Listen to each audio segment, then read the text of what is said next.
তুনাজ, তোমাকে একটা কথা বলি। জি বলেন। এই যে তোমার সামনে এতগুলো মেডেল, এগুলো আসলে কিসের মেডেল? এগুলা সবই আমার মেডেল। তো তোমার মেডেল, তুমি কি এগুলা কিনছো না কোথা থেকে তোমাকে গিফট করছে? এগুলা আমি কিনি না, আসলে আমাকে গিফট দেওয়া হয়েছে। তোমার বয়স অনেক অল্প দেখা যাচ্ছে, এতগুলো মেডেল একসাথে তোমাকে গিফট করছে? একসাথে করছে না, ধাপে ধাপে পেয়েছো? ধাপে ধাপে পেয়েছি। এগুলা কোথায় পেয়েছো? এগুলা স্কুলে পেয়েছি। স্কুলে? হ্যাঁ। স্কুলে তোমাকে দিছে?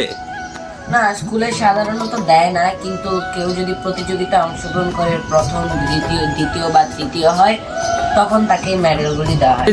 এই যে এখানে টাকাও দেখা যাচ্ছে, টাকাও কি তোমাকে গিফট করছে?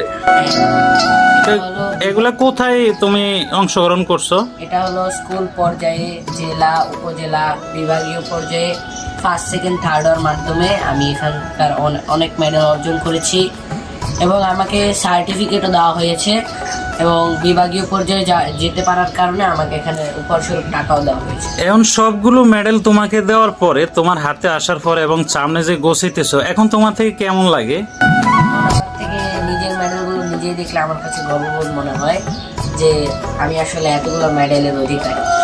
এতগুলো মেডেল তুমি পাইছো, এক একটা পারফরমেন্সে এক একটা দিছে, সেখান থেকে যদি একটা আমি জিজ্ঞেস করি যে আমার দর্শকের একটু শোনানোর জন্য, তুমি কি আসলে শোনাইবা?